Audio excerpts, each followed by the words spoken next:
Olá, a TV Justiça transmite agora a sessão 2 de dissídios individuais do TST. Você vai acompanhar um resumo dos julgamentos e conferir o que foi destaque na pauta do tribunal.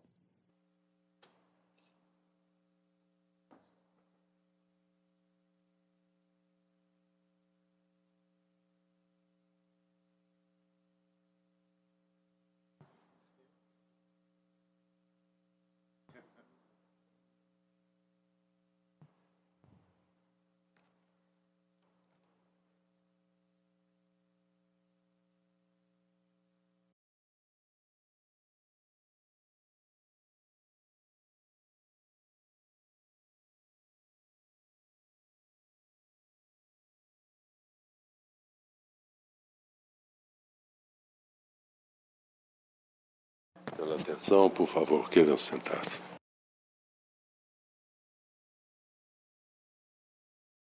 Declaro aberta mais essa sessão da SDI 2 do Tribunal Superior do Trabalho. Cumprimento as eminentes ministras e eminentes ministros que a compõem. Estendo esses cumprimentos à Sua Excelência, o Subprocurador-Geral do Trabalho, Dr. Luiz da Silva Flores. Cumprimento também os senhores advogados, senhoras advogadas, senhoras e senhores servidores, na pessoa da doutora Adriana, coordenadora de secretaria desta subseção. Informo aos senhores advogados que a ministra Maria Helena Malme teve uma pequena indisposição. Ela foi até o departamento médico, mas tudo indica que retornará para julgamento dos processos. Então, os processos que estão em preferência serão julgados tão logo Sua Excelência venha para a sessão. Agora sim, vamos ao pregão, observando-se as preferências.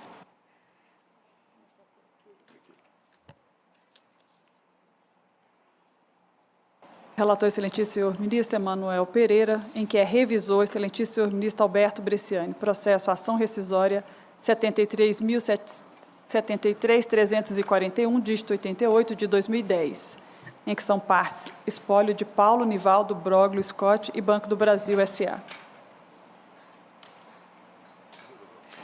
Este processo, ele parece ter sofrido uma interrupção, né, por causa de uma questão de juntada de atestado de óbito. Eu não estava presidindo o STI-2.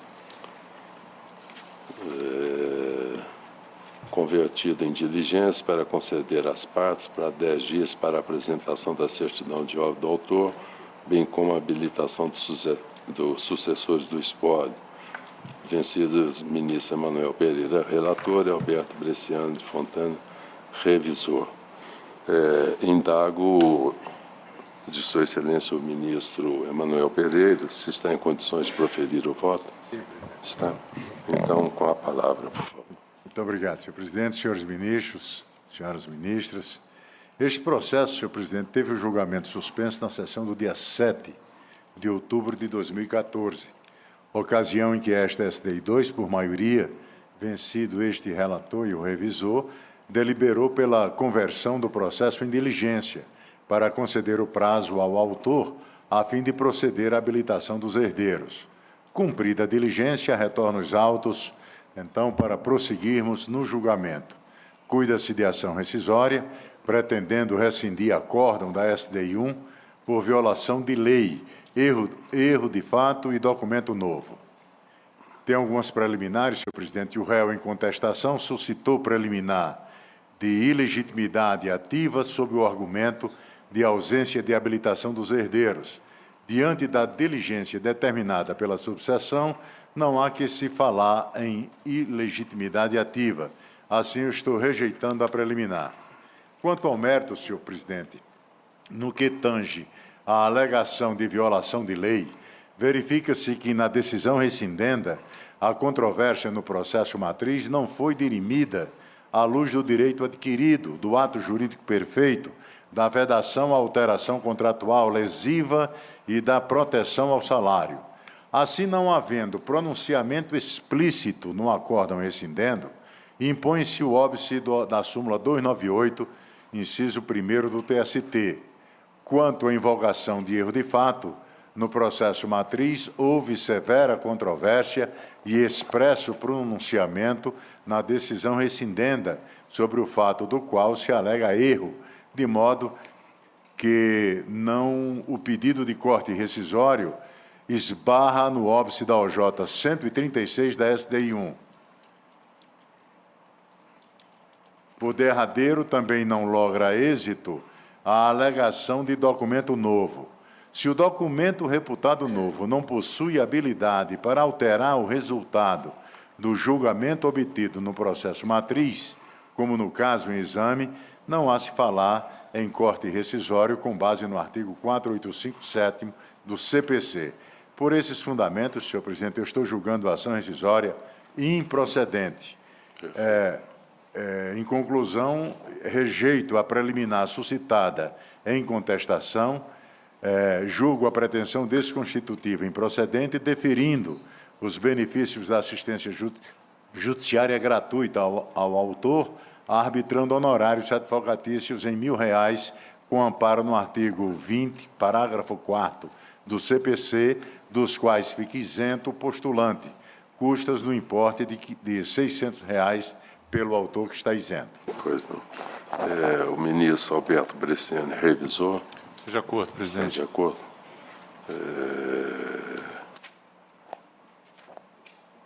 Doutora Silvia, eu vou indagar dos colegas se houver alguma divergência, eu lhe passo a palavra. Alguma divergência nos votos proferidos? Deseja usar a palavra? Sim, Excelência. Pois não, tempo isso. Já foi feito. Já foi feito. Já foi. Eu não posso fazer em face da suspensão. 3 minutos só? 3 minutos, Vossa Excelência me caça a palavra. Pode. Dignos ministros. Em consideração a Vossa Senhoria, que foi minha chefe de gabinete. Agradeço a deferência, Excelência. Dignos ministros, como cansar Vossas Excelências com discursos repetidos acerca de matéria, objeto de OJ, mas como cerrar os ouvidos a gritos de clemência ou a abruptos silêncios, gritos calados pela morte, pelo corte, pela demência. Morreram antes de morrer de verdade. Morreram na morte do sonho, morreram na morte da dignidade. É o caso deste reclamante. Me desculpe, relator. São constantes as habilitações de espólios que causamos esse imbróglio. Desculpe pelo dissabor. Este plano não foi custeado pela entidade de previdência, mas é bancado apenas pelo banco, para atender à sua conveniência. Para atrair os aposentados, o plano, o que promete? A manutenção como comissionados do grupo pré-67. Os que entraram até aquele ano teriam atualizado a sua comissão. Era claro, sem risco de engano, mesmo que houvesse reestruturação. Muitos na aposentadoria investiram, pois era excelente o motivo. E os que tinham ação desistiram para serem alcançados pelo plano de incentivo. Mas, em 1996, por meio de uma circular, houve aumento de comissão sem disfarce, mas o banco, sem o compromisso honrar, não fez para os incentivados o repasse. Não honrou o compromisso, como bom incentivador, de fazer a correspondência meramente de valor, porque não houve alteração de nomenclatura de função, muito menos de atribuição. É direito líquido e certo na 10ª região, onde a matéria sempre esteve pacificada, inclusive com votos de perfeita compreensão de ilustres magistrados que ocupam esta bancada. A OJ 69 tem equívoco de redação, e, embora ainda lhes canse, não se compreende seu alcance, pois parte do pressuposto de a posterior circular aos incentivados a alcançar. Ora, Excelências, não é essa a discussão. Ou o que é dito na OJ é totalmente estranho ao debate desta ação? O aposentado foi agredido em seu direito adquirido sem ter dado motivo, ato jurídico perfeito, que é o plano de incentivo. Não precisa ir para o Supremo matéria de direito adquirido ou outra igual, uma vez que o DST detém competência constitucional. Exercendo sua competência constitucional, não precisa ser o visionário para concluir pela restrição de muito recurso extraordinário. E aqui se tem afronta ao direito adquirido. Quem fez a constatação foi o ministro Vieira de Mello, em brilhante Silvia, voto vencido. Um segundo para concluir, por favor. Vou concluir, ministro. Por isso, os aposentados requerem a essa sessão que cancele ou promova a reversão do OJ.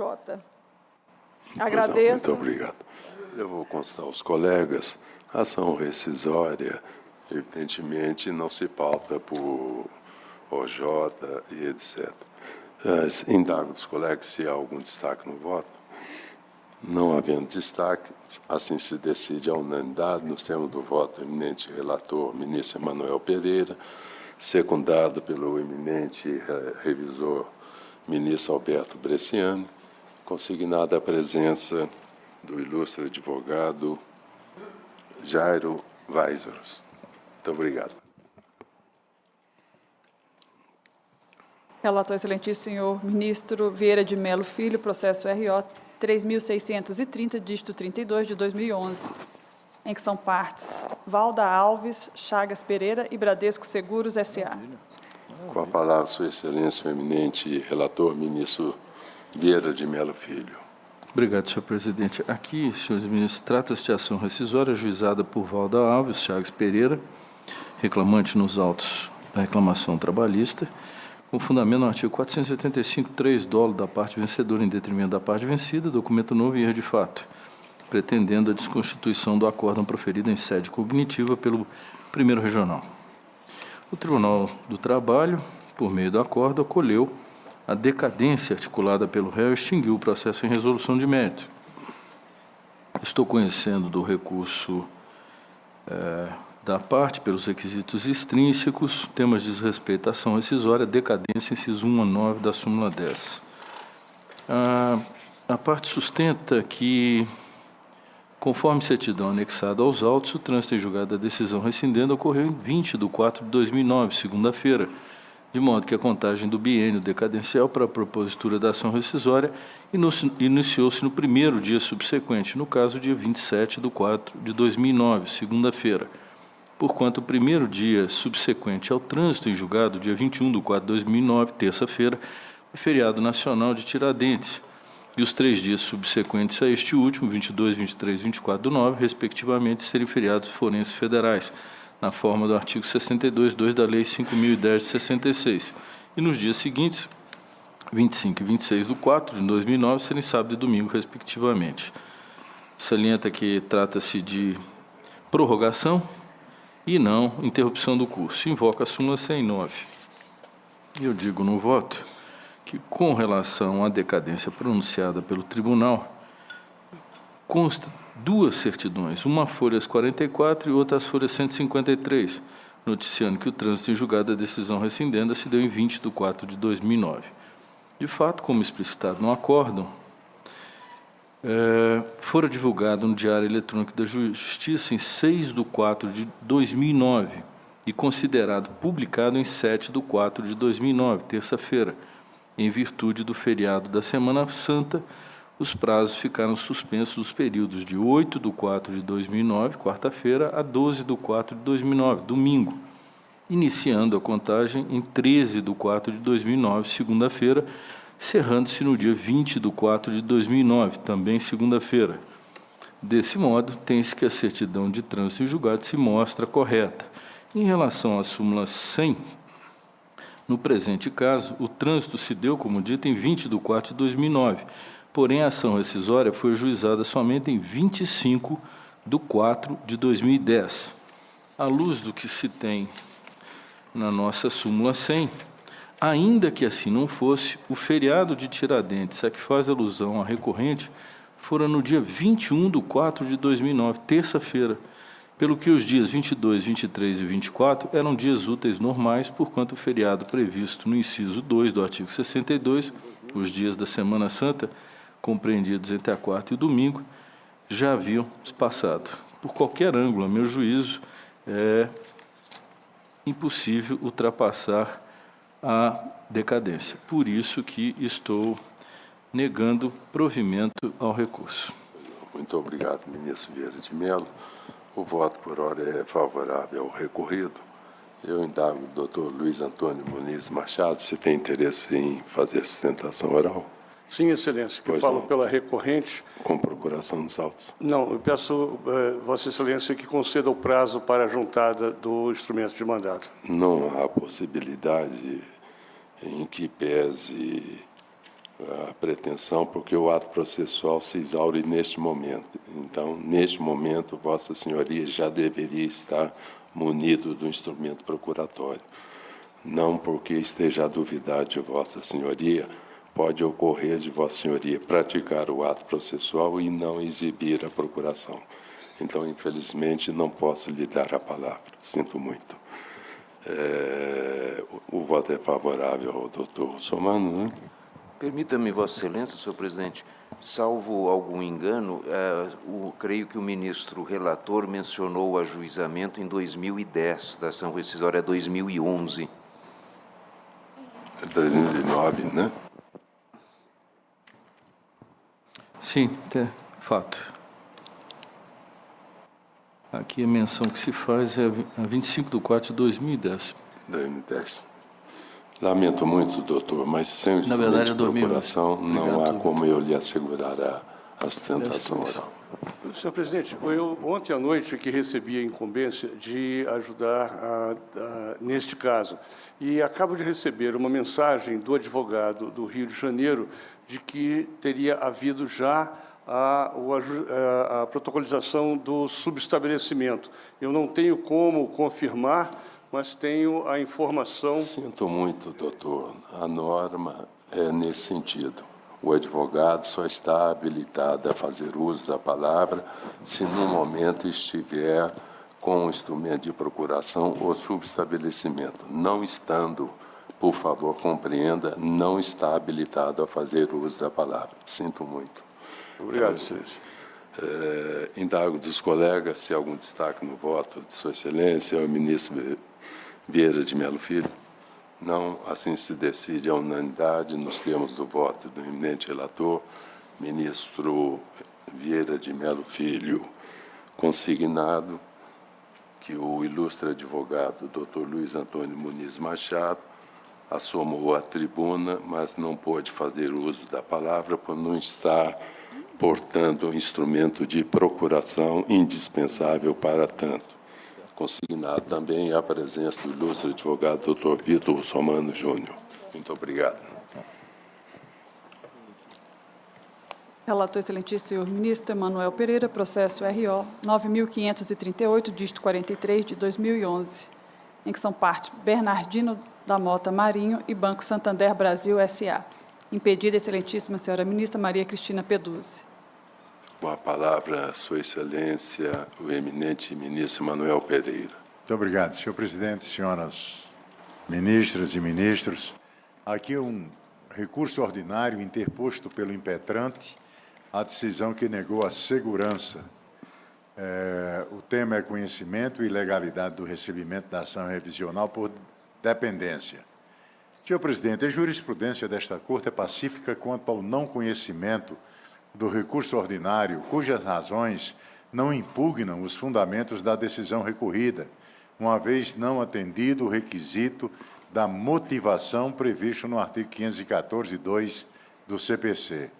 No presente caso, quanto à alegada ilegalidade do recebimento da ação revisional por dependência à reclamação trabalhista transitada em julgado, o acórdão recorrido pautou-se em duplo fundamento, independentes e autônomos, mas o recorrente apresenta impugnação a apenas um deles, silenciando com relação ao outro, capaz por si só de manter o resultado da demanda. Aqui a incidência da súmula 422 do TST, daí porque não estou conhecendo o recurso quanto a tal tema. O segundo tema, senhor presidente, é suspensão da execução definitiva, perda do objeto suscitada de ofício. O segundo ato impugnado por meio da presente ação mandamental consiste na decisão que suspendeu a execução definitiva até o julgamento da ação de revisão, a qual foi proposta com o fim de reconhecimento de modificação do estado de fato e de direito estabelecido na reclamação matriz, a fim de determinar data para o término da garantia provisória de emprego reconhecida na sentença exequenda. Todavia, senhor presidente, sobreveio o julgamento da ação revisional em primeira instância e o juízo proferiu a nova decisão, determinando o prosseguimento da execução, agora observados os parâmetros traçados na decisão da ação revisional, ou seja, o termo final da garantia do emprego declarado na ação de revisão. Assim, resta esvaziado o objeto da presente ação mandamental, porque superado o próprio ato impugnado, que restou substituído pela decisão subsequente do prosseguimento da execução, de acordo com os parâmetros fixados na ação revisional. Em outras palavras, a decisão impugnada foi substituída por outra subsequente que adotou fundamentos diversos da primeira. Não há qualquer utilidade na manifestação desta Corte, no presente caso, sobre a matéria ora suscitada. Tal fato acarreta em superveniente ausência de interesse jurídico a ser tutelado, ensejando a extinção do processo. Assim, senhor presidente, eu estou extinguindo o processo sem a resolução do mérito quanto ao tema. A conclusão é conhecer parcialmente do recurso ordinário e extinguir o processo quanto à suspensão da execução sem resolução do mérito por perda do objeto, nos termos do artigo 267, inciso 6º do CPC. Doutor Essa Vitor é a proposta. Russomano Júnior, conseguindo a sua presença. Apenas o registro da presença pelo Com recorrido. destaque no voto de Sua Excelência. Sem destaques, assim se decide a unanimidade. Nós temos o voto do eminente relator, ministro Emanuel Pereira, registrada a presença do ilustre advogado, doutor Vitor Russomano Júnior. Relator excelentíssimo senhor ministro Emanuel Pereira, processo RO 28.900, dígito 59 de 2010, em que são partes Banco do Brasil S.A. e o Sindicato dos Empregados em Estabelecimentos Bancários da Paraíba. Com a palavra, Sua Excelência, eminente relator, ministro Emanuel Pereira. Senhor presidente, senhores ministros e ministras, aqui cuida-se de recurso ordinário interposto pelo réu em face da decisão que julgou procedente o pedido de corte rescisório. Tem uma preliminar de irregularidade processual suscitada de ofício, recolhimento insuficiente de depósito prévio no momento do ajuizamento da ação rescisória, complementação posterior. Senhor presidente, a ação foi proposta em agosto de 2010, na vigência da atual redação do artigo 836 da CLT, o qual exige o depósito prévio para o ajuizamento de ação rescisória. Este colegiado tem entendido que não é possível a concessão de prazo para a parte emendar inicial, a fim de efetuar ou complementar o depósito prévio para ajuizamento da ação rescisória. No caso presente, o autor pleiteou, na inicial, a isenção do recolhimento de depósito prévio e somente efetuou a integralidade do depósito prévio após o indeferimento do pedido de isenção e a concessão de prazo pelo desembargador relator no TRT. Eu trago precedentes, senhor presidente, sobre a impossibilidade de concessão de prazo para a parte realizar ou regularizar o depósito prévio. Um da minha relatoria, publicado em 17 de outubro do ano passado, e dos ministros Alberto Bresciani, publicado em outubro também de 2014, do ministro Hugo Carlos Scheumann, publicado em agosto de 2014, do ministro Vieira de Mello, publicado em 11 de novembro de 2011, e do ministro Caputo Bastos e do ministro Pedro Paulo Manos.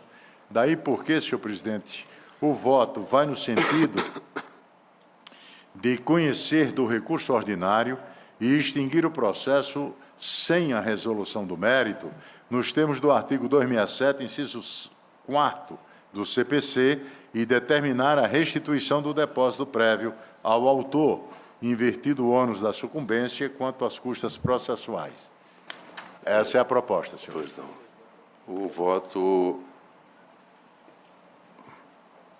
voto parece ser benéfico aos sindicatos dos empregados, não? Então, Vossa Senhoria usa da palavra e, se houver divergência, eu asseguro a palavra a Vossa Senhoria. Se bem que a matéria já está amplamente pacificada. Com a palavra, o doutor Eduardo Henrique Marques, pelo tempo regimental de 10 minutos. Egrégia subseção. O Sindicato dos Bancários, ora autor, entende que a preliminar invocada pelo eminente relator deve ser afastada.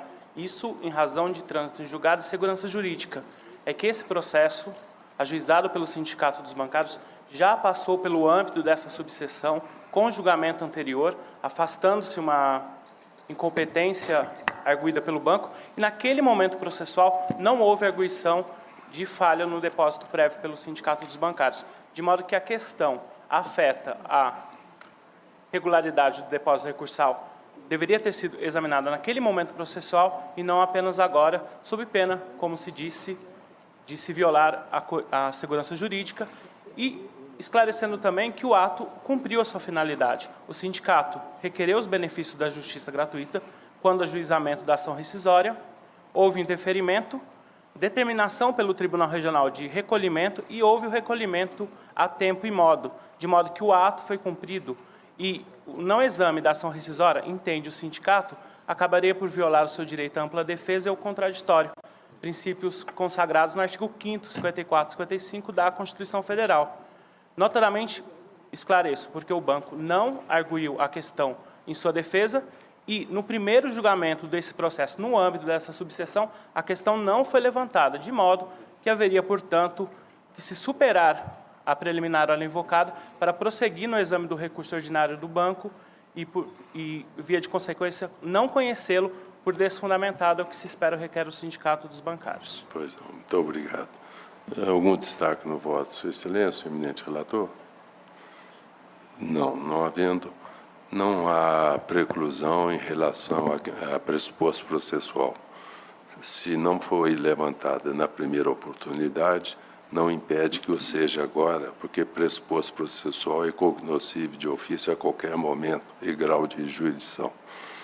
Então, assim se decide a unanimidade, nós temos o voto do eminente relator, ministro Emanuel Pereira, consignada a presença do ilustre advogado, doutor Jairo Vairus, deferida procuração, deferida juntada de procuração.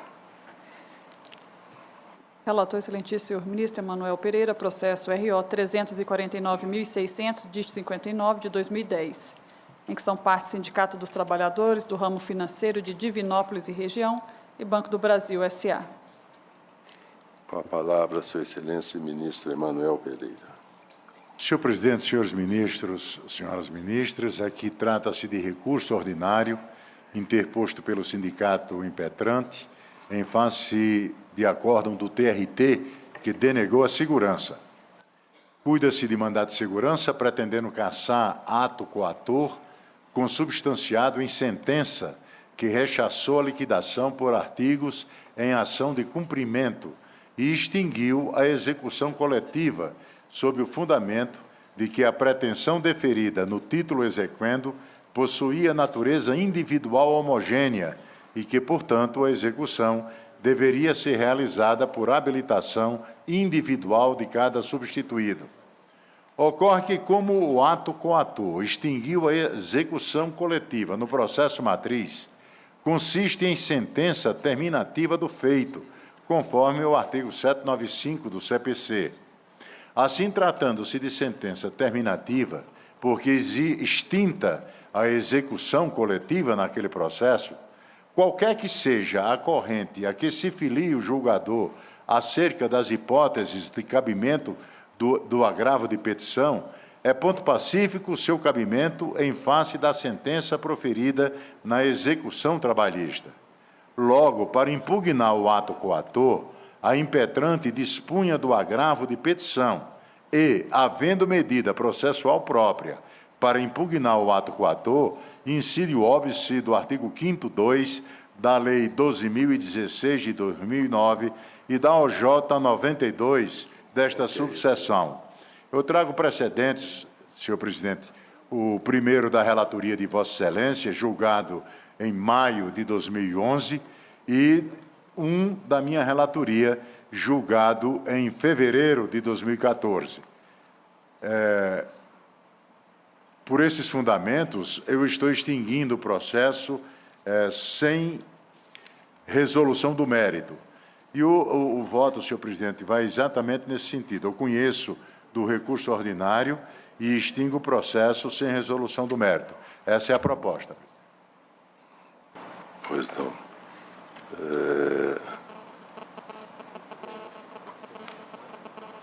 Doutor Eduardo Henrique pretende fazer sustentação oral?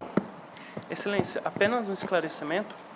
Salvo todo engano, o processo é do Sindicato dos Trabalhadores do Ramo Financeiro de Divinópolis e a questão também é dos anuênios, mas porque houve uma decadência decretada.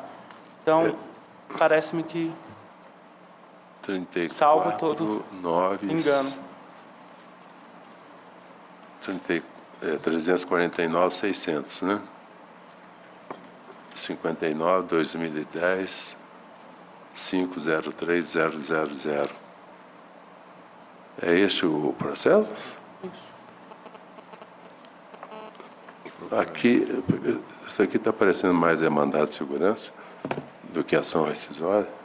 É o 349.600. Não. É o 349.600, presidente. Eu estava aqui procurando o voto. É esse mesmo.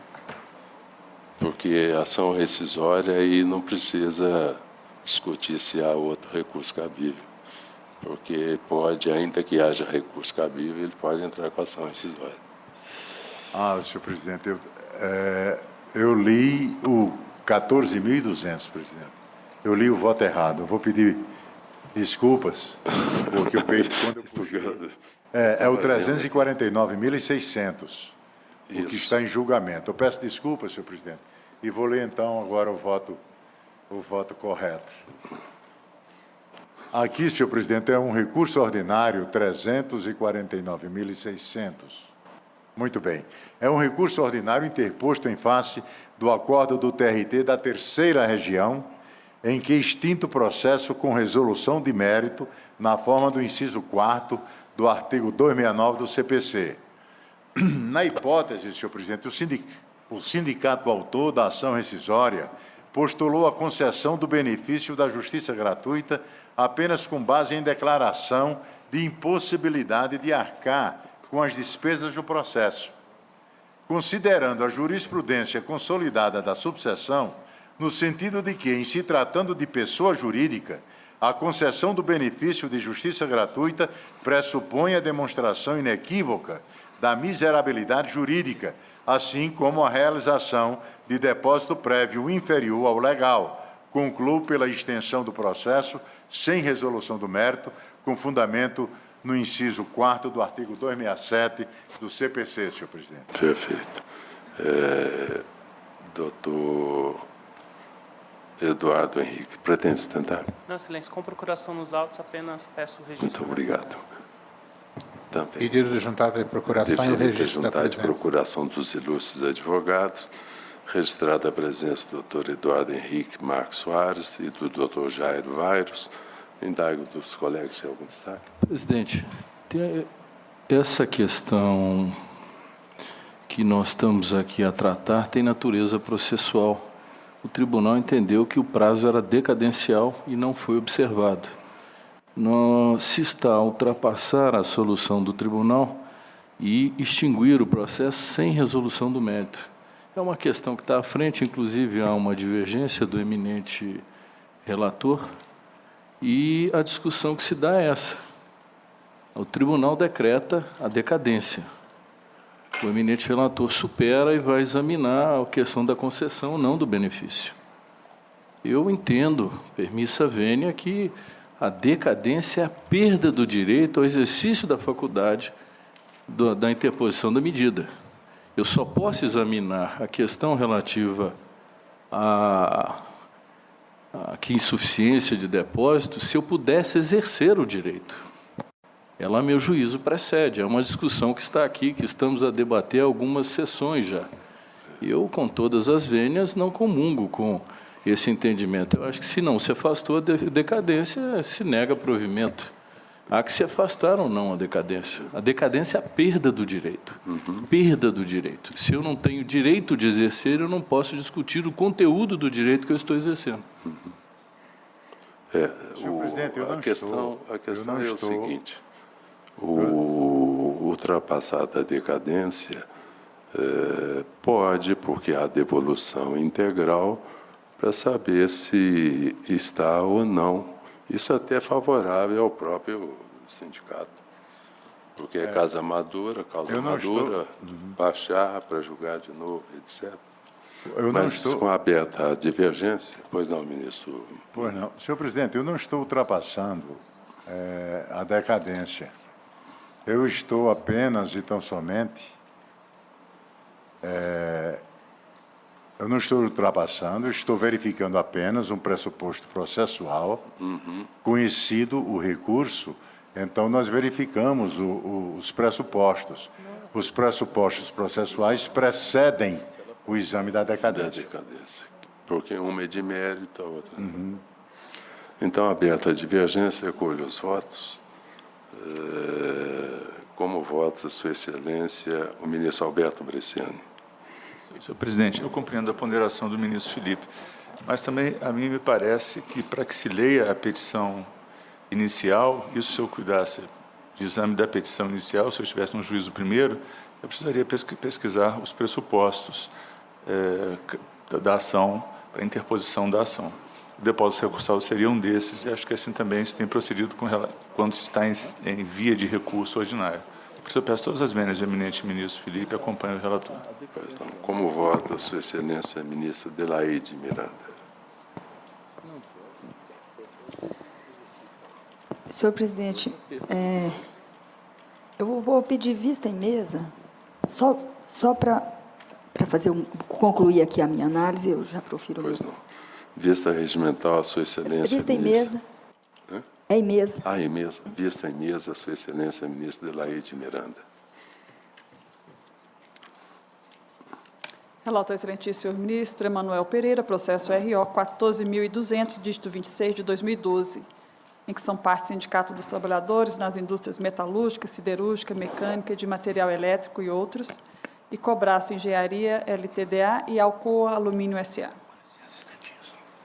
Com a palavra, Sua Excelência, o eminente ministro Emanuel Pereira. Pronto, esse é aquele, presidente, que eu li antecipadamente. Tá. Aqui, senhor presidente, é um recurso ordinário interposto pelo sindicato impetrante em face de acórdão do TRT que denegou a segurança. Cuida-se de mandado de segurança, pretendendo cassar ato coator consubstanciado em sentença que rechaçou a liquidação por artigos em ação de cumprimento e extinguiu a execução coletiva sob o fundamento de que a pretensão deferida no título exequendo possuía natureza individual homogênea e que, portanto, a execução deveria ser realizada por habilitação individual de cada substituído. Ocorre que, como o ato coator extinguiu a execução coletiva no processo matriz, consiste em sentença terminativa do feito, conforme o artigo 795 do CPC. Assim, tratando-se de sentença terminativa, porque extinta a execução coletiva naquele processo, qualquer que seja a corrente que se filie o julgador acerca das hipóteses de cabimento do agravo de petição, é ponto pacífico o seu cabimento em face de sentença proferida na execução trabalhista. Logo, para impugnar o ato coator, a impetrante dispunha do agravo de petição e, havendo medida processual própria para impugnar o ato coator, incide o óbice do artigo 5º 2 da Lei 12.016 de 2009 e da OJ 92 dessa subseção. Como eu disse, senhor presidente, eu trago precedente de Vossa Excelência, que foi publicado em maio de 2011, e outro da minha relatoria, publicado em fevereiro de 2014. Por esses fundamentos, eu conheço do recurso ordinário e extingo o processo sem resolução de mérito. É a proposta. Pois não. O voto é favorável aos recorridos. Eu vou indagar se há divergência no voto. Algum destaque? Sem destaques, assim se decide a unanimidade. Nós temos o voto do eminente relator, ministro Emanuel Pereira, consignada a presença do ilustre advogado, doutor Márcio Contígio. Obrigado, senhor.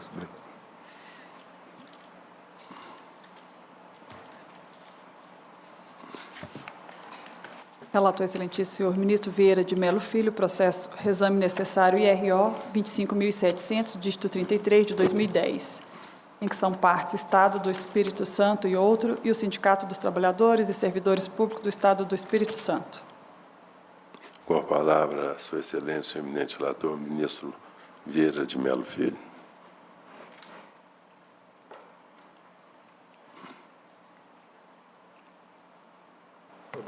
Presidente. 25.700.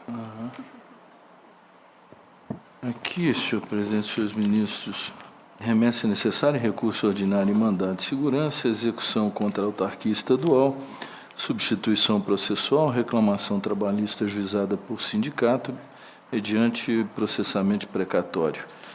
Eu estou conhecendo do recurso voluntário e também da remessa oficial.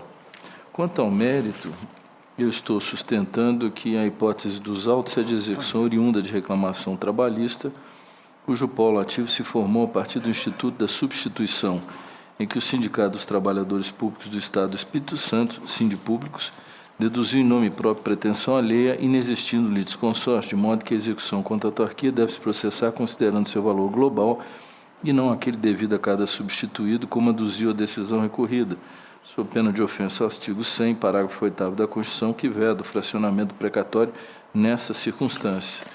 Estou citando precedentes dessa egrégia subseção da lavra do eminente ministro Emanuel, no RO 117852, eminente ministro Alberto, RO 28652, ministro Alexandre, remessa necessária RO 19300, e também do ministro Guilherme, no remessa necessária RO 13680 de 2009. Nesse sentido, eu concedo a segurança, caso a ordem de sequestro expedida pela segunda vara de Vitória, nos autos da reclamação 29.287/99, e determino que a execução seja processada sob o rito precatório nos termos do artigo 100 da Constituição Federal. Essa matéria, ela inclusive está no Supremo Tribunal Federal. O Supremo apenas tratou do fracionamento nas hipóteses de ação plurima e não decidiu ainda a questão relativa a esse ponto, mas a jurisprudência tem se mantido, até por a contrário senso do que se decidiu nesse sentido. Aliás, é um acordo interessante, pequeno, mas dele se deduz claramente que só na ação plurima é possível fazer o fracionamento, não na ação patrocinada pelo sindicato como substituto processual, porque o autor é o sindicato e a sanção jurídica é única. Então, não há a possibilidade desse fracionamento, salvo quando é ação plurima, ou seja, cada um vai se somando em litisconsórcio ativo. Eu, inclusive, devo dizer que abri essa tese aqui na SDI 2, que quando é substituição processual, não há possibilidade. Doutor Fabiano Santos, pretende fazer uso da palavra? Senhor presidente, pelo sindicato recorrido, apenas o registro da presença diante de atual jurisprudência, o TST. Pois não, muito obrigado pela gentileza. Algum destaque? Sem destaques, assim se decide a unanimidade. Nós temos o voto do eminente relator, ministro Vieira de Mello Filho, consignada a presença do ilustre advogado doutor Fabiano Santos Borges. Relator excelentíssimo senhor ministro Emanuel Pereira, processo RO 349.600, dígito 59, de 2010. convertido à vista em mesa, em vista regimental, pela ilustre ministra Adelaide Miranda. A ministra Maria Helena Malm não está em condições de comparecer à sessão e, em razão do motivo justificado, os processos constantes da planilha ficam adiados para a próxima sessão.